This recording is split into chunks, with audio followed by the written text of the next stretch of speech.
Another episode of Brilliant Light Ministries. What's up, y'all? I've been working on some different YouTube channels. I'll leave that information. I don't think I've posted on this one, my original one, for a while. Today I would like to talk about. I just saw on YouTube. I just saw Mitt Romney's farewell speech from the from Senate, from government, I assume. And his speech was centered around the idea that a country is blessed if it's good. He didn't say that America is no longer good, but that was the assumption of, the latest, what's happening now in government and so forth and so on. There's a kind of a heaviness, a darkness, a forebodance that has kind of settled on the land.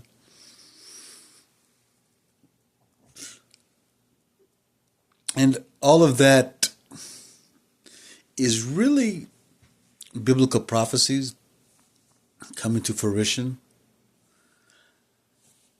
It seems to me, if you look at the calendar, it's been over 2,000 years now since Jesus passed or ascended. All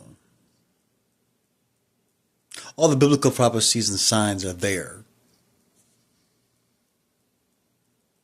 It seems that we're going to head towards, within the next year or 5 years, but certainly, within the next 10 years. That's almost, if it doesn't, that's almost, that we're going to be going through some transitions. The positive outlook would be like growing pains or birth pains. The Bible talks about labor pains. All these things would be like labor pains.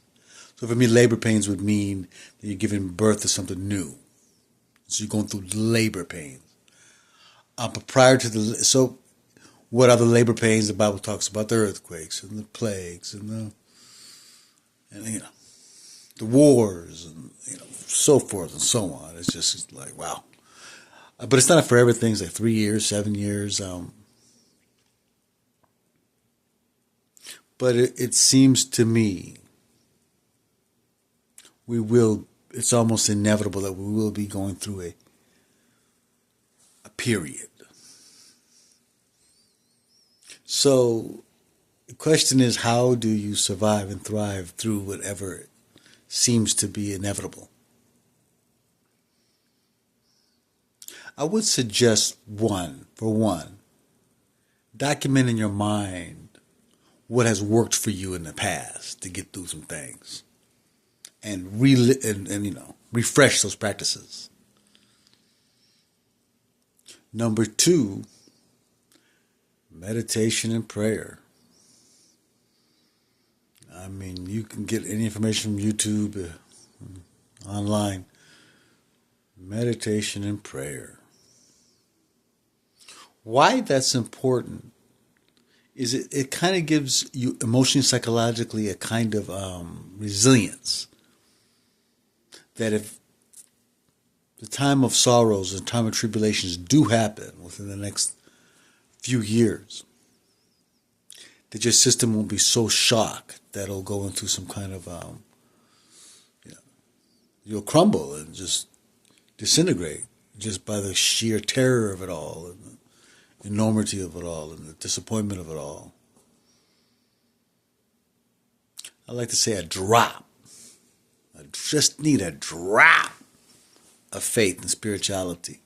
If you look at all rehabs, most people that recover from drug and alcohol use, most of them, from what I've heard and when I've spoken to them, they experience some sort of metaphysical experience, something spiritual, something deep. But that's what you need, is just that drop. You get a drop of spirituality, you'll get through anything. It's kind of an insurance policy almost. Well, that's what I want to say. God bless.